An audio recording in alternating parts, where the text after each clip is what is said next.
अस्सलाम वालेकुम नाज़रीन, दी हिस्टोरियंस कार्नर प्रोग्राम में मां यहाँ तस्वीर संदीलो ऐं मूंसां गॾु आहिनि सेनेटर डॉक्टर करीम ख्वाजा साहब जन। अॼु असांजे प्रोग्राम जो मौज़ू जेको आहे जग मशहूरु जेको दुनिया जो मशहूरु लेखक आहे डेल कार्नेगी, उन जो किताबु आहे how to win friends and influence पीपल।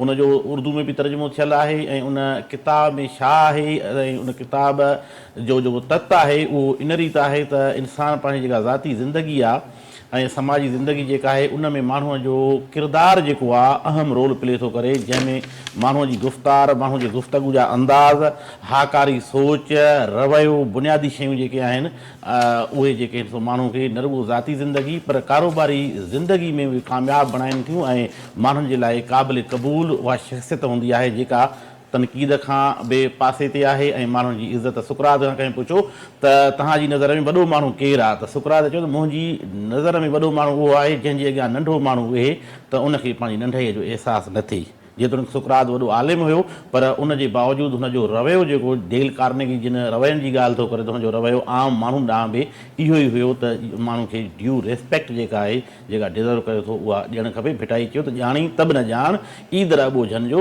इन दर सेई अॻियां जिन न भायो पाण रीझाणो राजाण आहे अॿोझनि जो। सो इंसानी ज़िंदगीअ में रवैया जेके आहिनि, लहजा जेके आहिनि, उहे कहिड़ो किरदारु अदा था कनि पिया, उन बाबति डॉक्टर साहिबु अस्सलाम वालेकुम। वालेकुम सलाम। ही बुनियादी जेके मां ॻाल्हियूं ॿुधायूं आहिनि उहे किताब में आहिनि, तफ़सील वरी नाज़रीन खे तव्हां ॿुधाईंदो त आम जेका ज़िंदगी आहे, माण्हू जी जेका ज़ाती ज़िंदगी आहे या समाजी ज़िंदगी आहे, उन में माण्हूअ जो रवैयो जेको आहे, सोच, गुफ़्तगू, उहो कीअं हुजणु खपे, हीअ कार्नेगी साहिबु छा थो चवे? महिरबानी संदेला साहब। हीअ डेल कार्नेगी आहे, इन जी जेका जग मशहूरु किताबु आहे how to win friends and influence people. Urdu में चवंदा आहिनि मीठी ज़बान में जादू है, ठीकु आहे। ऐं सिंधी में बि असांजे हिकिड़े राइटर आहे, दोस्त कीअं कजनि ऐं दिलि कीअं छिकजनि, इहो आहे प्रोफेसर राम पंजवानी, इन छापी। त हीअ एकटी ज़बान में तर्जुमो थी चुकी आहे पाण वधीक, ऐं कम से कम हिन वक़्त ताईं 17 मिलियन जेको आहे सो हिन जी कॉपीज़ माण्हुनि वरितियूं आहिनि, माना हिनखे 60-70 साल थी विया आहिनि, ठीकु आहे न। त चवण जो मतिलबु आहे त हीअ तमामु पॉपुलर किताबु आहे, हिस्टोरिकल किताबु आहे, क्लासिकल किताबु आहे। अॼु जे दौर में पॉलिटिशियन हुजनि, एंटरप्रेन्योरशिप वारा हुजनि, टीचर्स हुजनि, जंहिंखे ज़मानतदारी रखणी हुजे, जंहिंखे जेको आहे सो माण्हुनि सां लव विछड़ में अचिणो हुजे, आम माण्हू बि, ख़ासि माण्हू बि, औरत मर्द, इन सभिनी जे लाइ दी बेस्ट किताबु आहे। ऐं उर्दू में बि आहे, सिंधी में बि आहे, एकटी ज़बाननि में आहे। हाणे हीअ जेको डेल कार्नेगी आहे, इहो अमेरिका जो सिटीज़न हो, 1888 में नवंबर 24 ते पैदा थियो ऐं नवंबर 1, 1955 में इंतकाल करे वियो। हीअ राइटर बि हो, टीचर बि हो ऐं सेल्समैन बि हो, corporate training, public speakers, interpersonal skills, हिन में मुख़्तलिफ़ दातूं अलाह ताला ॾिनियूं हुयूं। ऐं हिन जेको आहे सो मुश्किल वक़्त बि ॾिठो इलाही, ग़रीब फैमिली जो हो, हारी जो फर्ज़ंद हो, ऐं उन खां पोइ हिन तरक़ी कई, एजुकेशन हासिलु कई, पोइ न्यूयॉर्क में सेटल थियो, ॿिए हंधि सेटल थियो। पोइ हिन जेको आहे सो हिन पंहिंजी ज़िंदगी में ॾिठो त हीउ सेल्समैन ॾाढो कामयाबु हुयो। जॾहिं हीअ शयूं विकिणंदो हो त माण्हुनि खे क़ाइल कंदो हो, ऐं हिन में जेके हिन जा जेके दोस्त हुआ उन्हनि हिनखे सलाह ॾिनी त तूं जेको लेक्चर्स ॾे। पोइ हिन लेक्चर्स बि ॾिना माण्हुनि खे, कीअं डिस्कस कजे, डील कजे, ऐं पोइ किताब जे लाइ बि दोस्तनि हिननि खे चयो। पोइ हिन इलाही किताबूं लिखियूं, किताब ऐं हिन जो वॾो असरु रहियो आहे किताब में, ख़ासि करे नौजवान जेको आहे त उहो उन ते तमामु वॾो हिन असरु छॾियो आहे, खलील जिब्रान वांगुरु। जी जी बिल्कुलु। ऐं हाणे बाराक ओबामा हिनखे ॾाढो पसंदि कंदो हो। जेके वॾा वॾा जेके पैसे वारा माण्हू आहिनि, इंडस्ट्रियलिस्ट आहिनि यूरोप ऐं अमेरिका में, उहो किताब हिन जी पढ़नि था। त हिन में इलाही चीज़ूं तमामु बेस्ट आहिनि। जीअं हाणे हिन जी किताबु आहे आर्ट ऑफ पब्लिक स्पीकिंग, वरी आहे पंहिंजो हिन जी किताबु आहे Lincoln's is the unknown Lincoln, how to win a friend and influence people, जेका पाण ॻाल्हायूं पिया। little known fact about well-known people, how to stop worrying and start living. अच्छा उन खां पोइ हिन बुकलेट्स बि लिखिया, quick and easy way of learn to speak in public. ॿुधो ॻाल्हि खे, त हाणे हिन जी इलाही दातूं हुयूं ऐं पंहिंजो किताबूं बि हिन जाम लिखियूं ऐं उहो किताबूं हिन जी ज़िंदगी में बि वधि में वधि जेको हाणे 17 मिलियन हाणे जी ॻाल्हि था कयूं, पोइ असांजी ज़िंदगी में बि हिन ठीकु ठाकु लिखणु पढ़ण में स्पीकिंग करण में कमायो. हाणे हीअ जेको किताबु आहे डेल कार्नेगी जी, इन में 4 चैप्टर्स आहिनि. नंढी किताबु आहे पर आउं चाहियां थो त इहो असांजो जेको नौजवान आहे, ख़ासि तौर ते बिज़नेसमैन आहे, जेको अॻियां अचणु चाहे थो, पॉलिटिकल वर्कर आहे या यूनिवर्सिटी जो प्रोफेसर आहे या वकील आहे या जज आहे या जेको आहे सो फॉरेन ऑफिस जो माण्हू आहे, ज़िंदगी जे हर शोबे सां औरत मर्द सभिनी जे लाइ, जवान बुढ़ा सभिनी जे लाइ, मतिलबु असां में हिन किताब में जेको आहे सो कामयाबी जा राज़ आहिनि. कामयाबी जा राज़ आहिनि. कामयाब इंसान कीअं रही सघे थो, कीअं मुआशरे जे अंदरि इज़त कमाए सघे थो, ॾोकड़ कमाए सघे थो, मान ऐं मर्तबो हासिल करे सघे थो. सो चैप्टर वाइज़ डॉक्टर साहब हाणे चैप्टर वाइज़ ॻाल्हाईंदुसि त जीअं घटि में घटि भला पाण जेसिताईं किताब पढ़नि तेसि ताईं हिन किताब जो जेको असां तव्हां हिते जेको निचोड़ ॿुधाईंदा आहियूं, पोइ माण्हू ख़ुदि वञी पढ़नि. हा बिल्कुलु. असांजी आहे त माण्हू पढ़ंदा त दिमाग़ जा इलाही रस्ता खुलंदा, दिमाग़ जा इलाही दरवाज़ा खुलंदा, ॿिया जेके वाटूं नज़र ईंदियूं. त हाणे साईं हिन में 4 चैप्टर्स आहिनि ऐं हिन जेको आहे सो हिन फर्स्ट चैप्टर में 3 पार्ट्स आहिनि. हीअ चए थो त तव्हां जेको आहे सो अहिड़ा माण्हू तव्हां ज़िंदगी में ॾिसंदा हूंदा त जेके जिते ईंदा आहिनि त हर को हूंदा मुतवजो थींदा आहिनि ऐं के अहिड़ा ईंदा आहिनि जेके उनखे के पुछाई कोन कंदो आहे.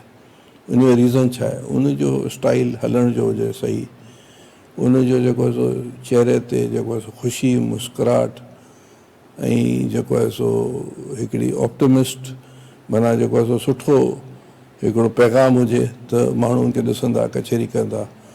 ऐं पोइ जेको आहे सो हीअ चए थो त पंहिंजो माण्हुनि सां कीअं डील कजे.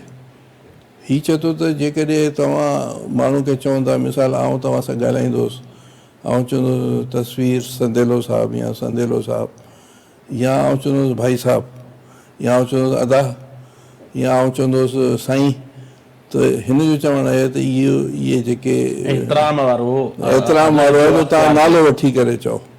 तस्वीर कीअं आयो, संदेला साहब कीअं आयो, त तव्हांजी इम्पोर्टेंस वधंदी. हीअ चए थो त हर इंसानु हिन धरती ते पंहिंजी इम्पोर्टेंस चाहींदो आहे. तव्हां हुनखे पंहिंजे नाले सां सॾाईंदो त हू जेको आहे सो बिल्कुलु तव्हांखे इम्पोर्टेंस ॾींदो.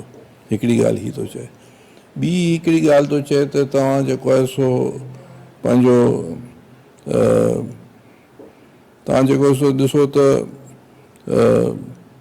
पंहिंजो माण्हुनि खे जेको आहे सो नाले सां सॾियो ऐं पोइ उन खां पोइ जेको आहे सो माण्हुनि से जेको सो तव्हां डिस्कशन जॾहिं शुरू थियो त तव्हां इहो ॾिसो त हिन जी छा हिन जा बैकग्राउंड छा आहे, हिन जी एजुकेशन घणी आहे, हिन जो जेको आहे सो पंहिंजो हॉबीज़ कहिड़ियूं आहिनि, हिन जा जेके शौक़ु कहिड़ा आहिनि. त तव्हां जेकॾहिं इहे चीज़ूं नज़र में रखी करे हुन सां गुफ़्तगू कंदो त उहे चीज़ूं जेके आहिनि सो कारामद थींदियूं. ऐं जेकॾहिं तव्हां डायरेक्ट जेको आहे सो हुन सां ॻाल्हाईंदो त उहो जेको आहे सो बहितरु कोन थींदो. ॿियो हीअ चए थो त पंहिंजो जेको आहे सो तव्हां माण्हुनि ते तनक़ीद करणु, कंडेम करणु या हुन ते जेको आहे सो हुन जे कम ते जेको आहे सो तव्हां कीड़ो मकोड़ो कढणु, इनखे इन सां पासो कयो. तव्हां जेको आहे सो माण्हुनि खे जेको आहे सो अगरि हुन में ग़लती बि आहे त तव्हां हुन सां ख़ुशि सलूबी सां ॻाल्हायो, उन जी जेके सो बेजा तारीफ़ न कयो, तारीफ़ कयो. ऐं तव्हां जेको सो अगरि स्माइल ॾियो त हुन में सचाई हुजे तव्हांजी स्माइल में, ऐं पोइ तव्हां हुन सां डिस्कस कयो. यकदमि तव्हां जेकॾहिं तनक़ीद कंदो, कंडेम कंदो या त ज़ाहिर ॻाल्हि आहे त अॻियां जेको रद्दअमल ईंदो उहो उन खां वधीक छॾींदो. उहो वधीक कमु सॼो ख़राबु थी वेंदो. सोशल मीडिया ॾिसो का पोस्ट केरु रखे थो ऐं जेकॾहिं उनजे ख़िलाफ़ु वई त ॿई पासा हलंदा आहिनि कि अच्छा, तनक़ीद ॿियो वारा ऐं त तारीफ़ वारा, पर माण्हू- तनक़ीद खे माण्हू घणो निंदनि था हेॾे। 6 ways to make people you, makes people like you. ॿियो माण्हू जेको आहे, इहो सेकेंड चैप्टर आहे, उन माण्हू जेको आहे सो उहो चाहींदो आहे त मूंखे हर को पसंदि करे, मुंहिंजी हर को तारीफ़ करे, इहो बुनियादी तौर ते। त तव्हां जेको आहे सो माण्हुनि खे जेको आहे सो इम्पोर्टेंस ॾेई ॿुधो, तव्हां पंहिंजी ॻाल्हि जेको आहे सो न कयो। अगरि तव्हां कंहिंसां ॻाल्हायो था, पहिरीं त हुन स्माइल ॾियो, हुन सां वियो, हुनजे बारे में थोरी मालूमात कयो। ॿियो गुड लिसनर थियो, हुनजी ॻाल्हि ॿुधो सॼी, हुनखे कटियो न। जॾहिं उहा ॻाल्हि सॼी ॿुधी छॾींदो, पोइ तव्हां अकॉर्डिंगली ॻाल्हाईंदो त उहो बहितरु रहंदो।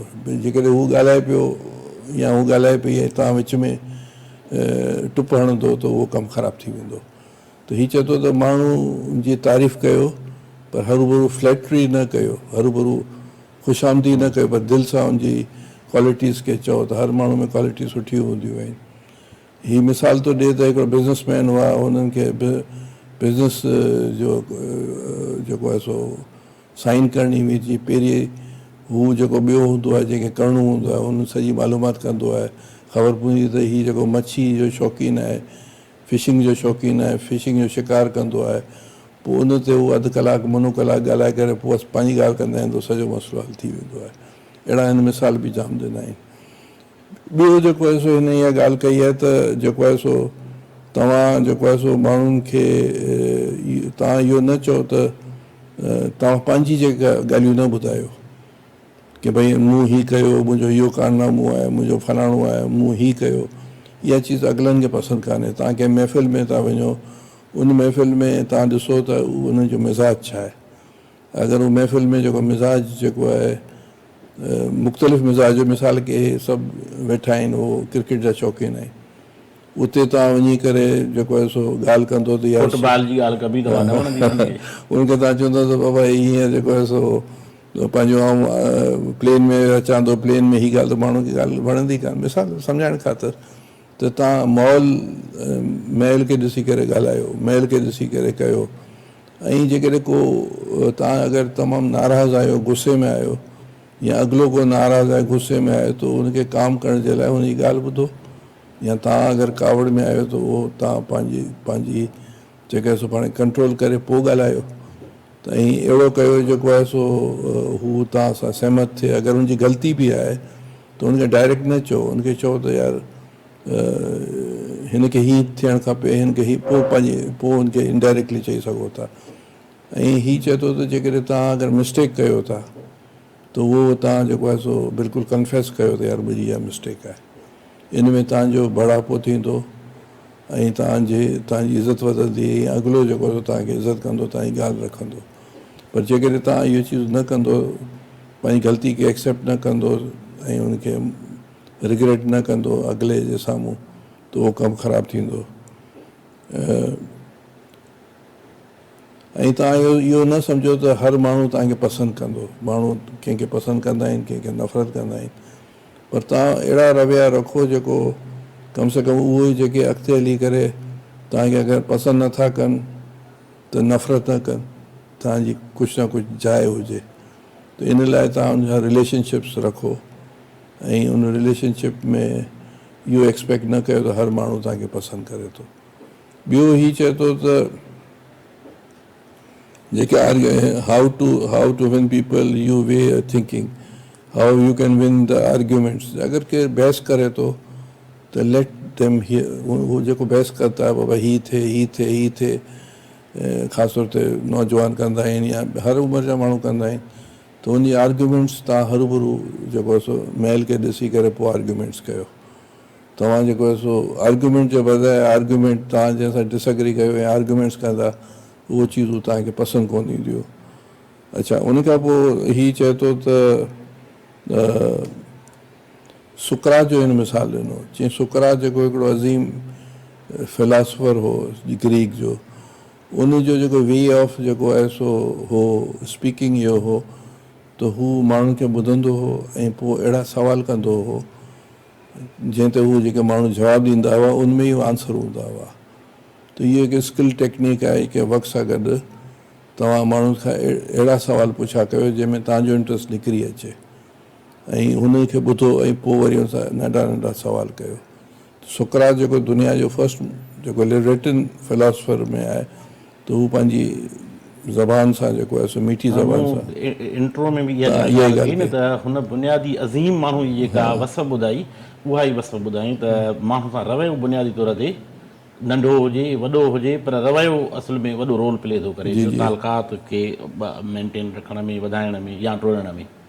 हा, ॿियो हीउ चए थो त तव्हां जेको आहे सो बराबरी जे बुनियाद ते अगरि कंहिं ग़लती कई आहे त हुनखे तव्हां इज़त ॾियो, हुनखे घटायो न, त माण्हू पंहिंजी इज़त चाहींदो आहे। तव्हां हुनखे जेको चवंदो त यार हुनखे घटिया जेको सो आम माण्हू जे साम्हूं इहो तासुर ॾींदो त हीउ घटिया क़िस्म जो माण्हू आहे, हीउ चोर माण्हू आहे, हीउ बिशनी माण्हू आहे, त इहा चीज़ सुठो इफेक्ट कान थी करे। छा जो पोइ त हुनजो ठपो इहो लॻी वेंदो त हीउ त चोर माण्हू आहे। त तव्हां हुनखे अगरि हुनमें कंहिं माण्हू में ख़राबियूं बि आहिनि त तव्हां हुनखे ईअं डील कयो त ऐं हुनजी तज़ली कंहिंजी बि न कयो। चए तज़ली सां अञा कमु ख़राबु थो थी वञे, जहिड़ो थो थिए। तव्हां बिल्कुलु इहा जेका शुरू में ॻाल्हि कई त माण्हू इज़त जो बुखियो हूंदो आहे, पोइ उहो दानेश्वर हुजे, आम पढ़ियल अणपढ़ियल हुजे या चरियो हुजे। अगरि चरियो आहे असांजे ॻोठ में हुनखे सभु को टोकींदो आहे न, चरियो हूंदो त मर्कज़ हूंदो आहे, सभिनी माण्हुनि जो तज़ील कनि जीअं वणनि तीअं कनि।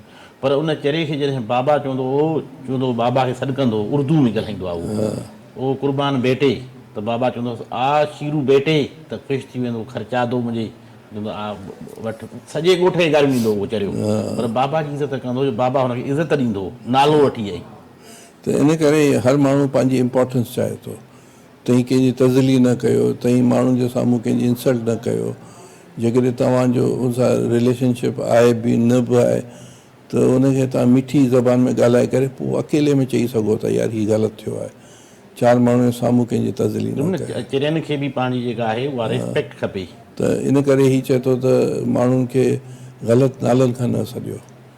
जीअं कुतनि ते बि माण्हू नाला रखंदा आहिनि, हीउ चए थो त माण्हुनि खे ग़लति नालनि सां ग़लति तशबीह सां न ॾियो, त उन सां बि जेको आहे सो चीज़ूं ख़राबु थी वेंदियूं आहिनि। ऐं हीउ चए थो त जेकॾहिं तव्हां जेकॾहिं को इलाही तेज़ आहे, विढ़णु पियो अचे ऐं तव्हां बि इलाही तेज़ आहियो, त तव्हां जेको आहे सो कोशिशि करे थदा थियो, हा, हुनजी ॻाल्हि ॿुधो ऐं हू इलाही कुझु ॻाल्हाए छॾे, उन खां पोइ हुनखे चओ त बाबा ठीकु आहे, अलाह ख़ैरु कंदो, सुभाणे परीं वरी कचहरी कंदासीं। त हुनखे ई मसइले खे तव्हां टारे छॾियो, सो दैट के माण्हू जेको आहे सो इहो बदमनी पिटाई जो बि न त शेर अथव जेको तव्हां चयो न, त अॻिलो माण्हू जेकॾहिं हुन में शिदत में हुजे, हू छेड़ीनि तूं झको थी, त माना हो जेकॾहिं तोसां विढ़नि था त तूं थोरो पोइ हिते झको थी वञ। इहो बि ॻाल्हि थो चए त पंहिंजो तव्हां पंहिंजे घर वारनि सां बि अहमियत ॾियो, इम्पोर्टेंस ॾियो पंहिंजी घरवारी खे, बचनि खे, उनजो पॉइंट ऑफ व्यूज़ खे ॿुधो ऐं पंहिंजो पॉइंट ऑफ व्यू इम्पोज़ न कयो। इन करे अगरि तव्हां इहो कयो त तव्हांजे घर में बि हिकिड़ी हार्मनी रहंदी, टकरार रहंदो न साईं, इहे बुनियादी रवैया ई उबता थी वेंदा न। ऐं जेकॾहिं तव्हां घर में वेंदे शर्त जेके ॿार जी जेके सो तव्हांजी नाकामियूं आहिनि, तव्हांजी जेके सो ॿी चीज़ूं आहिनि, उहो घर में तव्हां पंहिंजे बचनि ते, घरवारी ते कंदो, त उहो बि बैलेंस कोन रहंदो, बाग़ी थी था वञनि न साईं। जी, जेकॾहिं वॾे जो रवैयो जो घर जो सरबराह आहे, सभिनी सां इहो आहे त भई मां वॾो आहियां ऐं मुंहिंजो हुकुम हले, त उहो फैमिली यूनिटी टुटी वेंदो आहे। ॿियो त बचनि जे लाइ बि चए थो त तव्हां पंहिंजे बचनि खे एतिरो ई इम्पोर्टेंस ॾियो त ॿिए खे इम्पोर्टेंस ॾियो। उनजे पॉइंट ऑफ व्यू खे तव्हां जेको आहे सो ॿुधो, अगरि तव्हां डिसएग्री कयो था त पोइ हुनखे सम्झायो त बाबा हीअ सुठी ॻाल्हि कान्हे, पर यकदमि उथो न छॾ चओ त बाबा हीअ ग़लति आहे, हीअ न कयो, न कयो। हुन पॉइंट ऑफ व्यू अहिड़े बाद वारी ॻाल्हि जेका हुनखे इस्लाह वारी कबी, उहा ॿुधण ई न चाहींदो अमल में। अहिड़े नमूने तव्हां पंहिंजी घरवारी खे बि उनजी तारीफ़ कयो। हर माण्हू पंहिंजी तारीफ़, हर माण्हू में को न को ख़राबी बि आहिनि, ख़ूबियूं बि आहिनि, त तव्हां कंहिंजी तारीफ़ कंदो ऐं पोइ पंहिंजो पॉइंट ऑफ व्यू रखंदो त उहो तव्हांजे लाइ जेको आहे सो बहितरु थींदो ऐं हार्मनी बहितरु रहंदी, घर में बि ॿाहिरि बि। ऐं ॿियो जेको सो हीअ आख़िरी जेको चैप्टर आहे, if U must find fault, अगरि क्रिटिसाइज़ जेको आहे ऐं मिस्टेक जेका आहे उन जो तव्हां थोरो ख़्यालु कयो कि ज़माने में हर माण्हू जेको आहे सो अगरि मिस्टेक थो करे क्रिटिसाइज़ थो करे त पब्लिकली उनखे तव्हां न चओ, पर अगरि तव्हांखे चवणो आहे त मौक़ो मेल खे ॾिसी करे ॿिए अंदाज़ में चओ, जो इनडायरेक्टली चओ, इहो न चओ त तुंहिंजी इहा ग़लती आहे, तव्हां इहो चओ त यार ज़माने में ईअं चीज़ूं थियनि थियूं सुठियूं कोन्हनि, त उहो तव्हांजो मैसेज वेंदो हलियो। बजाए तव्हां डायरेक्ट हुनखे चवंदो त बाबा हीअ तूं ग़लति कए, त उन में माहौल करे ठहंदो ई कोन। त उहो बि तव्हां मौक़ो मोल ॾिसी करे चीज़ूं ॾिसो ऐं ॻाल्हायो ऐं माण्हुनि जी तव्हां इज़त कयो ऐं माण्हुनि जी जेका तज़ली जेका थींदी न, तज़ली में जेको आहे सो हमेशह जॾहिं माहौल ख़राबु थो थिए, इन करे इम्पोर्टेंस ॾियो, ॿुधो ऐं जेको आहे सो जेके तव्हां सेल्समैन आहियो, तव्हां जेकॾहिं पंहिंजी प्रोडक्ट सेल था कयो त तव्हां हुनखे ॿुधाईंदो पंहिंजे सेल कहिड़ा मार्केटिंग जा माण्हू जेके हूंदा आहिनि, जेके ब्रांड्स प्रोडक्ट्स जेके खपाइनि था, उनजो केॾो लहजो ऐं मुहज़िब रवैयो जेको हूंदो आहे, उहो ॿुधाईंदा साईं हीअ आहे हीअ आहे हीअ आहे, ऐं अॻिला सवाल कंदा तव्हां हुनखे मुतमिन कयो। अगरि हू नथा वठनि पोइ बि हुनखे थैंक्स चओ। मिसाल हीअ चए थो त जेकॾहिं ॿाहिरि तव्हां वटि अचे थो, तव्हां होटल में वेठा आहियो ऐं ॿाहिरि अची करे तव्हांजे साम्हूं चांहि जो कप रखे थो या मेन्यू रखे थो, त तव्हां ऑडर ॾेई करे हू हुनखे तव्हां थैंक्स चओ। ऐं जॾहिं हू खणी अचे सामान, चांहि खणी अचे या सामान, त हुनखे तव्हां ॾिसी करे चओ त यार सामान त सुठो आहे, एक्सीलेंट, थैंक यू। त उहो जेको कमु करण वारो आहे उहो बि उनजी बि तव्हां दिलि खटी वेंदो, इनकरेज थींदो, ऐं उहो तव्हां वरी नेक्स्ट टाइम ईंदो या जिते रस्ते में मिलंदो उहो तव्हांजी इज़त कंदो। त हिन तरह जा हू जेके सो नंढा नंढा लेसन्स, नंढियूं नंढियूं ॻाल्हियूं बच्चनि खे बि ॾिए थो, वॾनि खे बि ॾिए थो, माइयुनि खे बि ॾिए थो, मर्दनि खे बि ॾिए थो, फैमिली खे बि ॾिए थो, एंटरप्रेन्योरशिप खे बि ॾिए थो, पॉलिटिशियंस खे बि ॾिए थो। हाणे हू चवंदो त हिकिड़े ज़माने में लिंकन जो इब्राहिम लिंकन उहो माण्हू ते तनक़ीद कंदो हो, पोइ हुनखे कंहिं चयो त बाबा हीअ तूं तनक़ीद न कर, तूं जेको आहे सो चीज़नि खे हलाए। पोइ वरी उन जेको आहे सो इब्राहिम लिंकन इहा जेका पंहिंजी जेका इहा डिफेक्ट दूरि कयो, तनक़ीद ऐं चिड़चिड़ापन, ऐं उहो जेको आहे सो दुनिया ते क़ाबिज़ थी वियो ऐं जेका मुंहिंजी सिविल वॉर बि खटी। त अहिड़े नमूने मूं अॻे चयो बारक ओबामा, कुझु ॿिया वॾा वॾा जेके सनतकार या वॾा वॾा उन वक़्त जा जेके बिज़नेसमैन अरबपति, उहो हिन जी किताब पढ़ंदा आहिनि। स्टिल वॾा एंटरप्रेन्योरशिप वारा जेके सो हिन जी किताब, माना हीअ